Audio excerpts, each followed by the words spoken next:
Congress's commitment to Meghalaya, empowering the women of Meghalaya. 3,000 rupees every month to every single BPL mother in Meghalaya. 5 commitments na ka Seng Congress na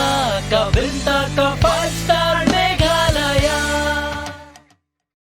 Congress commitment to Meghalaya, an unemployment-free Meghalaya. Congress is committed towards providing a job to every household in Meghalaya. 5 commitments na ka Seng Congress na ka Bynta ka 5-star Meghalaya.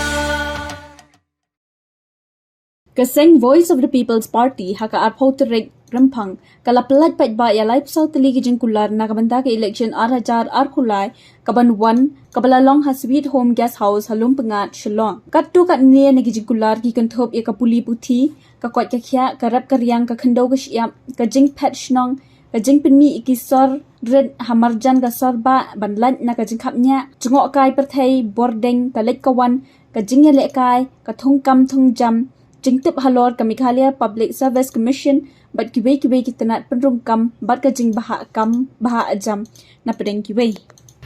Kebalik kong kamat Jingkular kabani la bu agani ka manifesto kejungi kedai habiri baka puri puti kabar kedai ka health kabalai kedai ka agriculture animal husbandry fisheries kabasal kedai baka land kedai shop kaba sun ketika rural urban migration kaba rail ketika decongestion of Shillong and building of satellite towns kaba yo ketika tourism kaba pra ketika power kaba khandai ketika transport and communication kaba shipo ketika sport and youth affairs kaba khatway ketika employment kaba khatar ketika reformation of Meghalaya Public Service Commission and other recruitment committees board kaba khalai ketika reservation policy kaba khatsau ketika differently abled persons nanta kaba khatsan ketika water conservation and rainwater harvesting and water supply kaba country ketika environment kaba kanyo ketika mining kaba khatra waste management uphold strengthening the public finance halfway ke influx kaba atuar ke article 371 apply ke HU absal ke border issue ke aku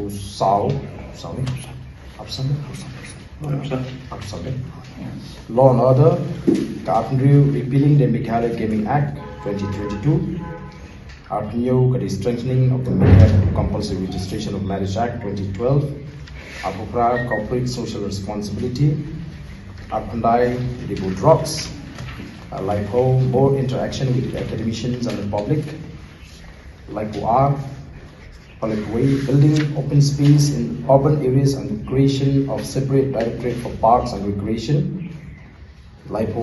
investigation into alleged scams of the MBA government, like line the administration, like teachers and politics. Kajing say so ha ka rap karyang kajing men ya kinong rap. Anda la pentre kam ka TMC ha ka ba shipawa jar tingka shisnem anya rap pisa ya baro kinong rap ha ka jela lingba kajing pen mi ya ka scheme batmai farmers assistant for rural Meghalaya. Ha ka ne ka apnyo trek urempang John ya ka sap jong pi ha ki artli ki sentil bat kershan ya ka Meghalaya TMC.